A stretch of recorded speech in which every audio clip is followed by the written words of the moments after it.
legend lives on from the Chippewa on down of the big lake they call Gitchagumi.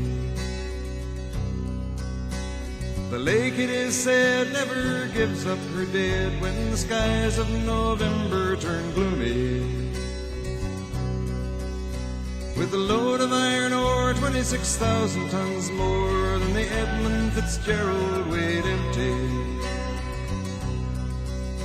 That good ship and true was a bone to be chewed when the gales of November came early. The ship was the pride of the American side, coming back from some mill in Wisconsin. As the big freighters go, it was bigger than most, with a crew and good captain well seasoned, concluding some terms with a couple of steel firms when they left fully loaded for Cleveland. Then later that night when the ship's bell rang, could it be the north wind they'd been feeling?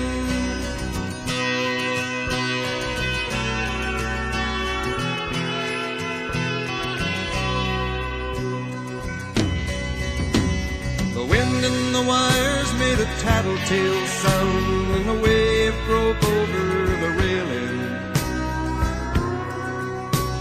And every man knew, as the captain did too, 'twas the witch of November come stealing.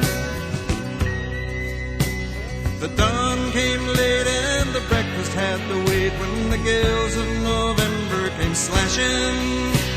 When afternoon came, it was freezing rain in the face of a hurricane west wind.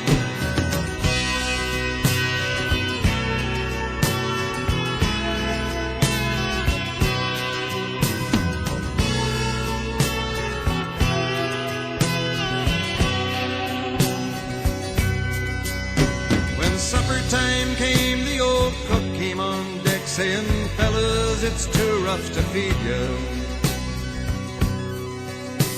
At 7 p.m. a main hatchway caved in. He said, "Fellas, it's been good to know ya." The captain wired in, he had water coming in, and the good ship and crew was in peril. And later that night when his lights went out of sight, came the wreck of the Edmund Fitzgerald.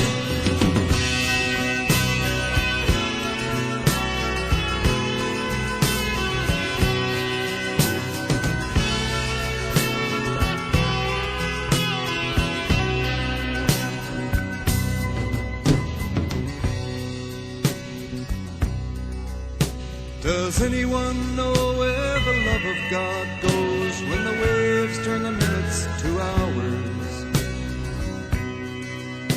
The searchers all say they'd have made Whitefish Bay if they'd put 15 more miles behind her. They might have split up or they might have capsized. They may have broke deep and took water. All that remains is the faces and the names of the wives and the sons and the daughters.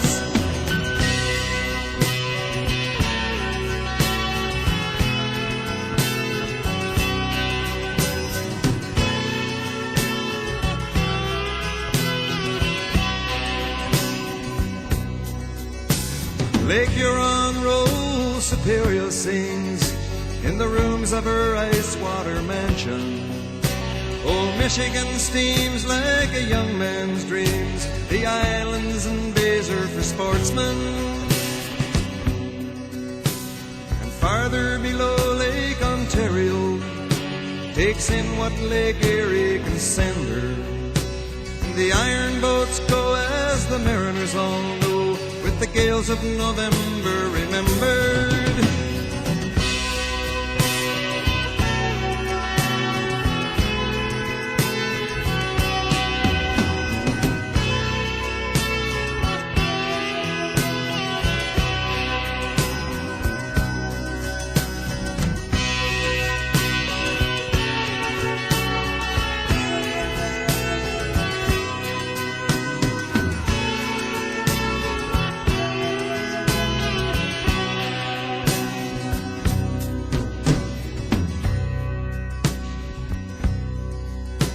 In a musty old hall in Detroit, they prayed in the Maritime Sailors' Cathedral.